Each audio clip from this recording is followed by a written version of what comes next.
আমরা কি করে বুঝবো যে আল্লাহ তাআলা আমাদের ভালোবাসেন? কিভাবে বুঝবো যে তিনি আমাদেরকে পছন্দ করেন, ভালোবাসেন? এটা বোঝার কিছু সিস্টেম আছে। এক নম্বর সিস্টেম হচ্ছে আপনি জাস্ট দেখুন যে আপনি নিজেকে কোন কাজে ব্যস্ত রেখেছেন। কালামুল্লাহ মাজিদে আল্লাহ তাআলা জানিয়ে দিয়েছেন 7 শ্রেণীর ব্যক্তিকে তিনি অপছন্দ করেন। কয় শ্রেণীর? আবার বলুন, কয় শ্রেণীর? জি, 7 শ্রেণীর ব্যক্তিকে আল্লাহ তাআলা অপছন্দ করেন। তো মানে আল্লাহ তাআলা তাদেরকে ভালোবাসেন না। আমরা আজকে এই 7 শ্রেণীর ব্যক্তি কারা তাদের ব্যাপারে জানার চেষ্টা করব এবং আমরা সতর্ক হয়ে যাব যে আমরা যেন তাদের অন্তর্ভুক্ত না হই। কি বলেন? কোন 7 শ্রেণীর ব্যক্তি, কোন অভাগা, কোন কপাল পোড়া সেই 7 শ্রেণীর ব্যক্তি যাদেরকে আল্লাহ তাআলা পছন্দ করেন না, ভালোবাসেন না, এই মর্মে তিনি কালামুল্লাহ মাজিদে ঘোষণা দিয়েছেন। এবং আমরা সতর্ক হওয়ার চেষ্টা করব এই বৈশিষ্ট্য যেন কশ্চিনকালেও কভু আমাদের মধ্যে না আসে। তাহলে কালামুল্লাহ মাজিদ আল্লাহ তাআলা যে জানিয়েছেন যে তিনি 7 শ্রেণীর ব্যক্তিকে পছন্দ করেন না, তার মধ্যে প্রথম শ্রেণী হচ্ছে সীমা লঙ্ঘনকারী। আরবিতে বলে আল মুআতাদুন। সীমা লঙ্ঘনকারী ব্যক্তিকে আল্লাহ তাআলা পছন্দ করেন না। লিমিট ক্রস করলে আল্লাহ তাআলা পছন্দ করেন না। লিমিটকে কেউ যদি ওভারস্টেপ করে, ক্রস করে, আল্লাহ তাআলা পছন্দ করেন না। সীমা লঙ্ঘনকে তিনি মোটেও পছন্দ করেন না। এবং মজার ব্যাপার হচ্ছে আল্লাহ কেউ কোনো অন্যায় করলেই সাথে সাথে পাকড়াও করেন না। কেউ ভুল করলেই আযাব দেন না। কেউ নাফরমানি করলেই আযাব পাঠান না। আল্লাহ অনেক সময় দেন, অনেক সময় দেন। শুধরে যাবার অনেক টাইম সে পায়, তারপরও যখন সে লিমিট ক্রস করে তখন আল্লাহ ধরে। আল্লাহ সব সময় ধরে না, ধরলে ছাড়ে না। ধরে ধরে ধরে না, ধরলে আল্লাহ ছাড়ে না। আল্লাহ সব সময় ধরবে না। এবং যে সমস্ত জাতিগোষ্ঠীকে এই পৃথিবীতে আল্লাহ তাআলা আযাব দিয়ে ধ্বংস করেছেন, তাদের স্টোরি যদি আমরা খেয়াল করি, আমরা দেখব যে তাদেরকে আল্লাহ অনেক সুযোগ দিয়েছেন ভালো হওয়ার, শুধরে যাওয়ার। কিন্তু তারা আল্লাহর আদেশ অমান্য করতে করতে করতে করতে যখন লিমিট ক্রস করে ফেলছে, একটা সবকিছুর একটা লিমিট থাকে, কি বলেন? We all should know all limits. আপনাকে জানতে হবে যে আপনি কতটুকু পর্যন্ত করতে পারবেন, কতটুকু আপনার সীমানা। You should know your limit. এই লিমিটটা আপনার জানতে হবে। তারা যখন লিমিট ক্রস করেছে আল্লাহ আযাব দিয়েছে। আপনারা সামুদ জাতির নাম শুনেছেন? তাদের কাছে আল্লাহ তাআলা একজন নবী পাঠিয়েছিলেন, নাম হচ্ছে সালেহ আলাইহিস সালাম। আল্লাহ নবী সালেহ আলাইহিস সালাম, তিনি তাদেরকে দাওয়াত দিলেন যে হে আমার জাতিগোষ্ঠীর লোকেরা, এক আল্লাহর ইবাদত করো। তারা অবাধ্য হলো। তিনি সত্যের পথে আহ্বান করলেন, তারা এই কথা শুনলো না। একটার পর একটা আল্লাহর পয়গাম আসে, তারা অবাধ্য হয়, তারা অবাধ্য হয়, তারা আল্লাহ তাআলার আদেশকে মানে না। সবশেষে সামুদ গোত্র, তারা আবার খুব শক্তিশালী ছিল।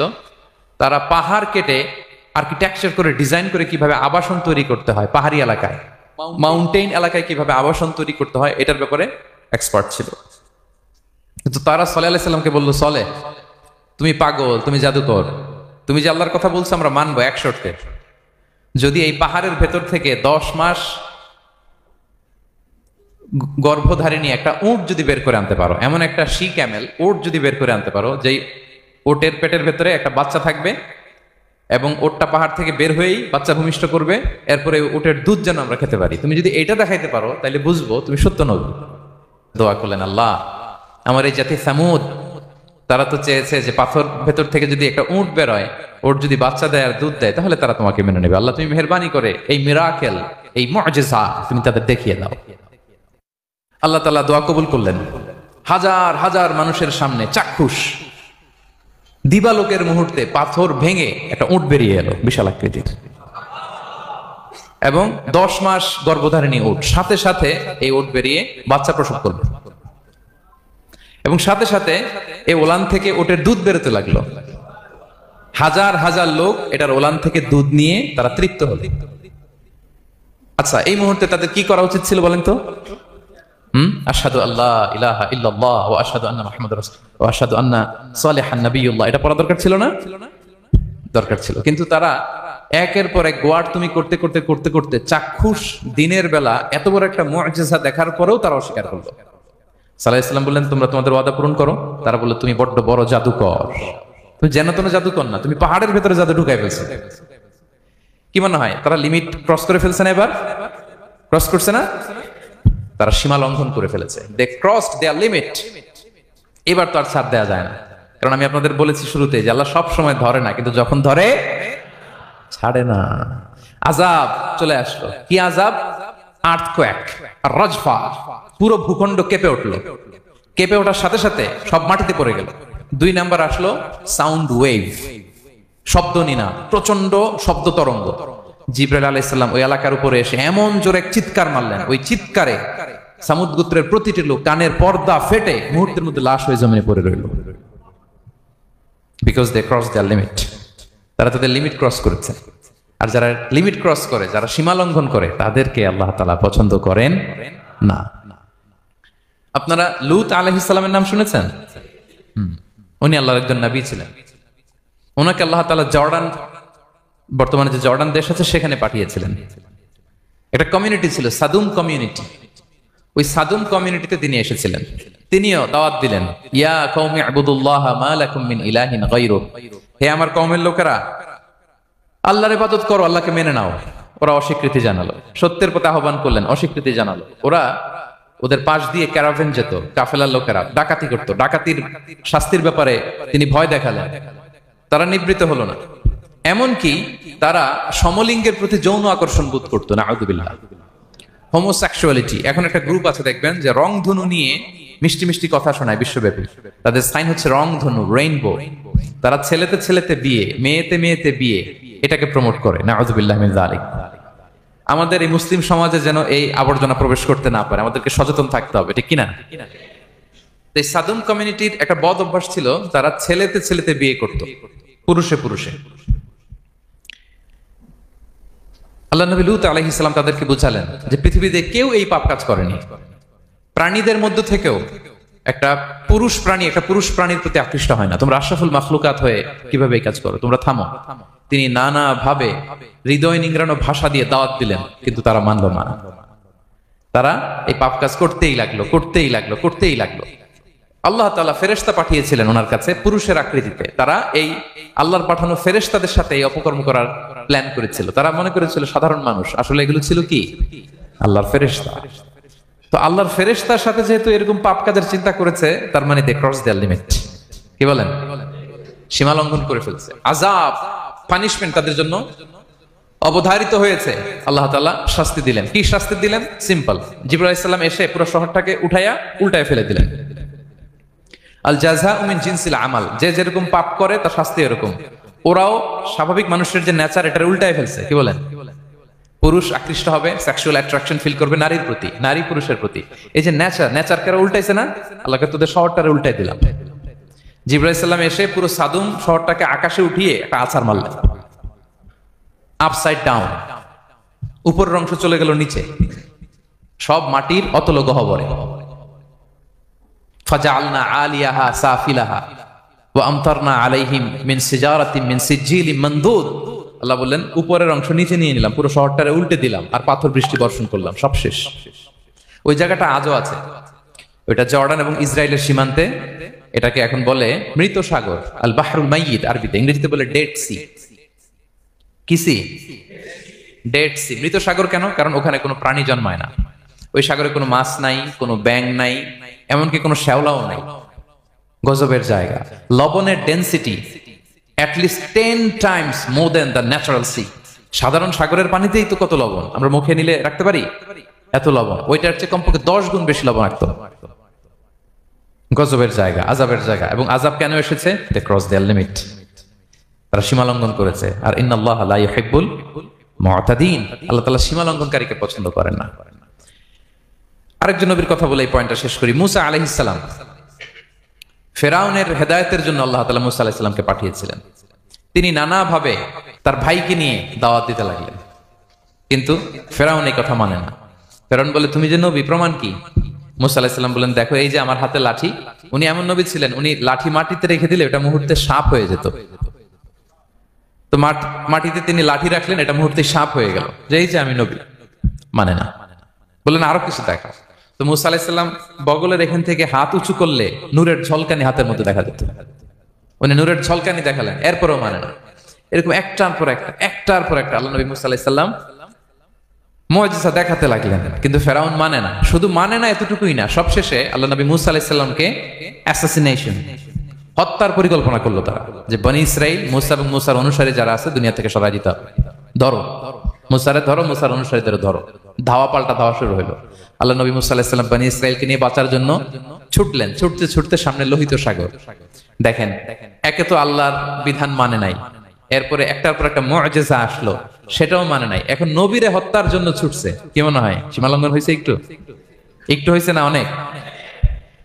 আল্লাহু আকবার। আল্লাহ বললেন ফাআগরাকনাল আখারিন, আমি মুসা এবং বনি ইসরাইলকে বাঁচাই দিলাম, ফেরাউন সহ তার দলবলকে সাগরে ডুবায় মারলাম। শুধু ডুবাই মারে নাই, আল্লাহ বলে ফালিয়াউমা নুনাজ্জিকা বিবাদানিকা লিতাকুনা লিমান খালফাকা আয়া। ফেরাউনকে লোহিত সাগরে তো ডুবিয়েছেই। আল্লাহ বলেন ফেরাউন, তোর অনুসারী যারা পৃথিবীতে থাকবে, তোর চালাচামুন্ডা যারা থাকবে, তোর খালাতো ভাই চাচাতো ভাই যারা দুনিয়াতে বেঁচে থাকবে, তাদের জন্য তোর লাশটারে আমি শুটকি বানিয়ে রাখলাম। Up to the day of judgment, কিয়ামত পর্যন্ত ফেরাউনের লাশটা মিশরের জাতীয় জাদুঘরে ড্রাই বডি হিসেবে আছে। আমি নিজে দেখে এসেছি, নিজ চোখে মমিফাইং করে শুটকি বানায় রাখছে। এইভাবে পৃথিবীতে যতগুলো জাতিগোষ্ঠীকে আল্লাহ তাআলা আযাব দিয়ে ধ্বংস করেছে, তার কারণ হচ্ছে সীমা লঙ্ঘন। তার কারণ কি?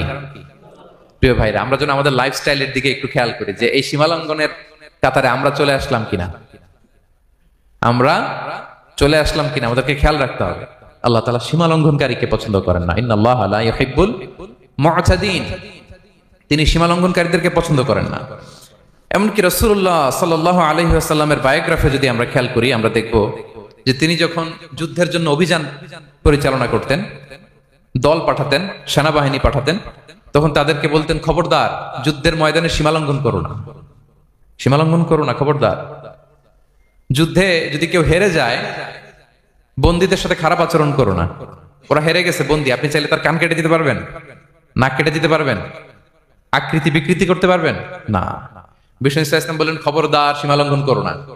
যেখানে যুদ্ধে গিয়েছো ওই এলাকার শিশুদেরকে মেরো না, ওই এলাকার নারীদেরকে মেরো না, ওই এলাকার পাদ্রীদের গায়ে হাত তোলো না। সন্ন্যাসীতে যারা ইবাদত করে ওদের তো দোষ নাই, সিভিলিয়ান নাগরিক, তাদের গায়ে হাত তোলো না, খবরদার। গবাদি পশুর গায়ে হাত তুলবে না, এগ্রিকালচারাল প্রোডাক্ট জ্বালিয়ে দিও না। সুবহানাল্লাহি বিহামদি, কি রহমতের নবী ছিলেন। সীমা লঙ্ঘন যেন না করে বিষ্ণু ইসলাম অভিযান প্রেরণের আগে তিনি স্পষ্ট বলে দিতেন খবরদার কেউ সীমা লঙ্ঘন করবে না। যারা তোমাদের বিরুদ্ধে অস্ত্র তুলেনি তাদের বিরুদ্ধে অস্ত্র তোলা যাবে না, কারণ ইন্নাল্লাহা লা ইউহিব্বুল মুআতাদিন, আল্লাহ তাআলা সীমা লঙ্ঘনকে পছন্দ করেন না। প্রিয় ভাইরা, তাহলে যে 7 শ্রেণীর ব্যক্তিকে আল্লাহ তাআলা পছন্দ করেন না, তার প্রথমটা আমরা জেনে গেলাম, তারা কারা? সীমা লঙ্ঘনকারী। আমি কিন্তু প্রায় এরকম জিজ্ঞেস করবো এবং সব শেষে আপনাদেরকে নিয়ে রিভাইজ করবো। তাহলে 1 নম্বরে আমরা পেলাম তারা কারা? মেহেরবানি করে সবাই বলবেন একসাথে, তারা কারা? তারা সীমা লঙ্ঘনকারী, তারা তাদের লিমিট ক্রস করে, তাদেরকে আল্লাহ তাআলা পছন্দ করে না। সো আমরা আমাদের লাইফের সাথে একটু মিলিয়ে নেই যে আমরা আমাদের কোন ক্ষেত্রে সীমা লঙ্ঘন করি কিনা একটু খেয়াল করেন। আমার যে দায়িত্ব আছে আমি কি সীমা লঙ্ঘন করি কিনা? আমার স্ত্রী আমার দায়িত্বে, তার সাথে সীমা লঙ্ঘন করি কিনা? আমার ভাতিজা ভাতিজি অনেকের আছে ইয়াতিম, তার বাবা মারা গেছে, তার সব সম্পত্তির দায়ভার আমার উপর দেয়া, আমি ওইখানে তাকে ঠিকঠাক মতো সব দেই কিনা, সীমা লঙ্ঘন করি কিনা? হ্যাঁ, ক্ষমতা পেলে সীমা লঙ্ঘন করি কিনা? কি মনে হয় আমরা ক্ষমতা পেলে সীমা লঙ্ঘন করি কিনা? হ্যাঁ, করে করে হ্যাঁ, মানে যেখানে ডাক্তারের কাছে যাই বলে ডাক্তার সাহেব আমার এইখানে ফোড়া, সারা দেহের যে কোনো জায়গায় ধরতে পারেন, এইখানে ধরেন না, তো এইখানে না ধরলে ভালো হবে? ফোড়া যেখানে, ট্রিটমেন্ট তো ওইখানে দিতে হবে, কি বলেন? রোগ যেখানে ওষুধও সীমা লঙ্ঘন। দায়িত্ব পেলে আমরা সীমা লঙ্ঘন করি। এমনকি আমরা যারা ইবাদত করি, অনেকে ইবাদতেও সীমা লঙ্ঘন করি। ইবাদতেও না, ভারসাম্য থাকতে হবে, পরিমিতি বোধ থাকতে হবে। এবং মজার ব্যাপার হচ্ছে আল্লাহ তাআলা দোয়া এবং জিকিরের ক্ষেত্রে এই কথাটা উল্লেখ করেছেন যে তোমরা দোয়া জিকিরের ক্ষেত্রে সীমা লঙ্ঘন করো না। আল্লাহ তাআলা বলেন উদউ রাব্বাকুম তাদাররুআ ওয়া খুফিয়া ইন্নাহু লা ইউহিব্বুল মুআতাদিন। তোমরা আল্লাহকে ডাকো কেমন ভাবে? তাদাররুআ ওয়া খুফিয়া, সবিনয়ে গোপনে, সবিনয়ে ডাকো, চুপিসারে ডাকো, গোপনে গোপনে ডাকো, অল্প আওয়াজে ডাকো। কারণ কি? ইন্নাল্লাহা লা ইউহিব্বুল মুআতাদিন, আল্লাহ সীমা লঙ্ঘনকারীদেরকে পছন্দ করেন না। তাহলে আপনি যদি দোয়া করেন আল্লাহর কাছে, যখন জিকির করবেন বিনীতভাবে, চুপিসারে, সবিনয়ে, বিষ্ণু ইসলাম যেভাবে শিখিয়েছেন ওইভাবে জিকির করবেন। নাকি জিকির করতে করতে মানুষের কাঁধে উঠবেন? উঠবেন না? ওঠে ওঠে, হ্যাঁ ওঠে। দেখেন আল্লাহ তাআলা যেইখানে 3 ফোঁটা দেওয়া দরকার 3 ফোঁটা দেয়, যেখানে 1 ফোঁটা ওইখানে 1 ফোঁটা দেয়। আল্লাহ তাআলা ইন্নাহু লা ইউহিব্বুল মুআতাদিন, আল্লাহ সীমা লঙ্ঘনকে পছন্দ করেন না। এই কথাটা ঢুকাইছে কোথায়? দোয়া আর জিকিরের মধ্যে। কারণ আল্লাহ জানে আল্লাহর কিছু বান্দা থাকবে তারা দোয়া এবং জিকিরের সময় কি করবে? সীমা লঙ্ঘন করবে। মাঝে মাঝে কিছু ভিডিও ক্লিপসে দেখা যায় জিকির করতে করতে আরেকজনের কাঁধের উপরে, যিনি জিকির পরিচালনা করতেছে তার মাথার উপরে। এখন আমি ওয়াজ করতেছি, আপনি যদি লাফাইতে লাফাইতে এসে আমার উপরে পড়েন, হ্যাঁ, মাইকের উপরে যদি এসে পড়েন, আমার অবস্থা হবে কি? লাফাতে লাফাতে উপরে উঠে যায়, নিজে ইনজুর্ড হয়, পাশের শ্রোতাকে ইনজুর্ড করে, যিনি আলোচনা পরিচালনা করতেছে তাকে ইনজুর্ড করে। এরকম আছে না নাই? ইন্নাহু লা ইউহিব্বুল মু'তাদিন। আল্লাহ তাআলা সীমা লঙ্ঘনকে পছন্দ করেন না। তাহলে আমাদের প্রত্যেকের উচিত আমাদের লিমিট জানা, আমরা যেন আমাদের কখনো লিমিটকে ক্রস না করি প্রিয় ভাইরা। এটা প্রতিটি ক্ষেত্রে, ইভেন ইবাদতে আমরা যেন সীমা লঙ্ঘন না করি। এই পয়েন্টটা মনে থাকবে আপনাদের? আচ্ছা, তাহলে 2 নম্বরে আমরা চলে যাই। 2 নম্বরে যে শ্রেণীকে আল্লাহ তাআলা পছন্দ করেন না তারা হচ্ছে জালিম বা অত্যাচারী। জালিম বা অত্যাচারী, যারা জুলুম করে তাদেরকে আল্লাহ তাআলা পছন্দ করেন না। আল্লাহ তাআলা বলছেন, ফাআম্মাল্লাযীনা কাফারু ফাউআযিবুহুম আযাবান শাদীদান ফিদ দুনিয়া ওয়াল আখিরা ওয়া মা লাহুম মিন নাসিরিন। যারা দুনিয়াতে কুফরি করবে কঠিন শাস্তি দুনিয়াতেও আখিরাতেও। ওয়া আম্মাল্লাযীনা আমানু ওয়া আমিলুস সলিহাতি ফায়ুওয়াফিহিম উজুরাহুম। আর যারা ঈমান আনবে, সৎকর্ম করবে, তাদের প্রতিদান আমি আল্লাহ বুঝিয়ে দেব। ওয়াল্লাহু লা ইউহিব্বুয যালিমিন। তবে জেনে রাখো, আল্লাহ তাআলা জালিমিনদেরকে পছন্দ করেন। তাহলে 2 নম্বরে পাওয়া গেল কাদেরকে পছন্দ করে না? আপনি যদি কারো প্রতি জুলুম করেন তাহলে আপনি জালেম, সে হচ্ছে মাজলুম। সে কি? মাজলুম। মজলুম আপনার ক্ষমা না করলে আল্লাহ তাআলা আপনার ক্ষমা করবে না। মজলুম যদি ক্ষমা না করে আল্লাহ তাআলা কোশ্চিন কালো আপনাকে ক্ষমা করবে না। এজন্য জুলুম যেন আমরা কখনো না করি প্রিয় ভাইয়েরা। জুলুম শুধু আল্লাহ তাআলা আমাদের উপরই হারাম করেনি, আল্লাহ নিজের উপর হারাম করছে। জুলুম শুধু আমাদের জন্যই হারাম না, আল্লাহর জন্য হারাম। আল্লাহ তাআলা বলেন হাদিসে কুদসিতে, ইয়া ইবাদি, হে আমার বান্দারা, ইন্নী হারামতু যুলমা আলা নাফসি, আমি জুলুমকে আমি আল্লাহ নিজের উপরে হারাম করেছি। ওয়া জাআলতুহু বাইনাকুম মুহাররামা, এবং এই জুলুমকে তোমাদের উপর হারাম করেছি। ফালা তাযালামু, তোমরা একে অপরের উপর জুলুম করো না। জুলুম শুধু আমাদের উপরই হারাম না, আল্লাহ নিজের উপর হারাম করেছেন। তাহলে জুলুমের সাথে কি মুমিনের কোনো সম্পর্ক থাকতে পারে? পারে না। এবং আল্লাহ তাআলা কখনো কোনো বান্দার উপর জুলুম করেন না। ওয়া আন্নাল্লাহা লাইসা বিযাল্লামিন লিল আবিদ, তিনি তার বান্দার উপর জুলুম করেন না। কোনোভাবেই যেন জুলুম না হয়ে যায়, এজন্য আল্লাহ তাআলা কিয়ামতের দিন মাওয়াজিনাল কিসত, ন্যায়ের মানদণ্ড তিনি প্রতিষ্ঠা করবেন, যাতে একটু ভুল না হয়ে যায়, জুলুম না হয়ে যায়। আমরা মাঝে মাঝে যে দোকান থেকে বস্তায় বস্তায় চাল নিয়ে আসি না, চাল দেখা যাবে যে 1 মণ চাল হয়তো সামান্য একটু কম হইতে পারে, সামান্য একটু বেশি হইতে পারে, এরকম হয় না? দেখবেন যে দিছে 10 কেজি, বাসায় এসে দেখবেন যে 10 কেজির চেয়ে একটু বেশি, একটু সামান্য বেশি কয়েক গ্রাম, অথবা 10 কেজির চেয়ে সামান্য কয়েক গ্রাম কম, এরকম হয়ে যায় না? মানুষ তো আমরা, কি বলেন? কিন্তু আল্লাহর নিক্তি পাল্লায়, মিজানের পাল্লায় এরকম হবে নাকি? হবে? হবে? আল্লাহ বলে না, মাওয়াজিনাল কিসত, ন্যায়ের মানদণ্ড সেটা।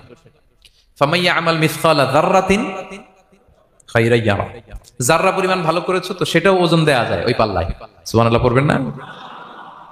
ওমাইয়া আমাল মিসকালা যাররাতিন শাররান ইয়ারা, অনুপরিমাণ খারাপ করেছো সেটা ওজন দেয়া যায়, কারণ ওয়া আন্নাল্লাহা লাইসা বিযাল্লামিন লিল আবিদ, তিনি বান্দার উপর জুলুম করেন না। তিনি এমন পাল্লা দিয়েছে যাতে জুলুম না হয়। আমাদেরটাই ভুল হয়ে যেতে পারে, ওনারটাতে ভুল হলে চলবে না, কেউ জিতে যাবে, ঠকে যাবে, কি বলেন? জাররা কাকে বলে? জাররা, জাররা মানে এত ছোট জিনিস, এত ক্ষুদ্র জিনিস যেটা খালি চোখে দেখা যায় না। বাংলাদেশের উদাহরণ দিলে বুঝতে পারবেন ভালো। বাংলাদেশের শীতের সিজনের কথা মনে আছে আপনাদের? না মালয়েশিয়া এসে সব খাই ফেলাইছেন? হ্যাঁ, মালয়েশিয়া তো সারা বছর গরম, সারা বছর বৃষ্টি, শীত হয় না। তো বাংলাদেশের শীতের সিজনে টিনের ঘর যাদের থাকে, মনে আছে কিনা জানি না আপনাদের, ওই টিনের চালে যদি ছিদ্র থাকে, শীতের দিন টিনের চালে যদি ছিদ্র থাকে, তাহলে মাঝে মাঝে দেখবেন ওই চিকন ছিদ্রটা দিয়ে সূর্যের একটা আলো ঘরের ভিতরে ঢুকে। মনে পড়ে? টিনের চালে ছিদ্র, চিকন এই ছিদ্রটা দিয়ে সূর্যের একটা চিকন রশ্মি নিচে পড়ে। তো ওইটার কাছে গেলে দেখা যায় ওই আলোটার মধ্যে পাতলা কি কি যেন ধুলাবালি উঠতেছে। এটা আবার অন্য জায়গায় দেখা যায় না, এমনি দেখা যায় না, কিন্তু ওইটার কাছে গেলে দেখা যায় এই আলোটা যেই বরাবর আসছে, এইখানে কিছু ক্ষুদ্র ছোট ধূলিকণা, ডাস্ট ঘুরে বেড়ায়। আল্লাহ বলে এইটার নাম হচ্ছে যাররা। ফামাইয়া আমাল মিসকালা যাররাতিন খায়রান ইয়ারা, এই ডাস্ট উড়ে বেড়ানো ছোট্ট ধূলিকণা যেটা খালি চোখে দেখা যায় না, এতটুকু ভালো যদি করো সেটাও সেই মিজানের পাল্লায় ওজন দেয়া যায়। এতটুকু খারাপও যদি করো সেটাও সেই মিজানের পাল্লায় ওজন দেয়া যায়। আল্লাহু আকবার। তিনি তার বান্দার উপর জুলুম করেন না। জুলুম তিনি নিজের উপর হারাম করেছেন, আমাদের জন্য কি করেছেন? হারাম করেছেন। এবং বিষ্ণু ইসলাম আরো ভয়ঙ্কর কথা বলেছেন, তিনি বলেছেন মান যালামা কিদা শিবরিন মিনাল আরদি তুবিকাহু মিন সাবঈ আরাদিন। কেউ যদি জুলুম করে তার ভাইয়ের 1 বিঘত পরিমাণ জমিন খায়। 1 বিঘত চিনেন তো? এই যে আমার এই আঙ্গুল থেকে এই আঙ্গুলটা, এটা টান টান করলে যতটুকু জায়গা, এটা বলে 1 বিঘত। শিবের আরবিতে বলে শিবের। হ্যাঁ, মান যালামা কিদা শিবর, বিষ্ণু বলেন এই 1 শিবর 1 বিঘত জমি যদি কেউ অন্যায়ভাবে জুলুম করে তার ভাইয়ের কাছ থেকে খায়, কিয়ামতের দিন তুবিকা আলাইহি সাবউ আরাদিন, এই 7 জমিনকে আল্লাহ তাআলা তার ঘাড়ে চাপাবে। খা এবার খা। অন্যের জমি খাওয়ার এত শখ ছিল, এবার 7 জমিন ঘাড়ে কর।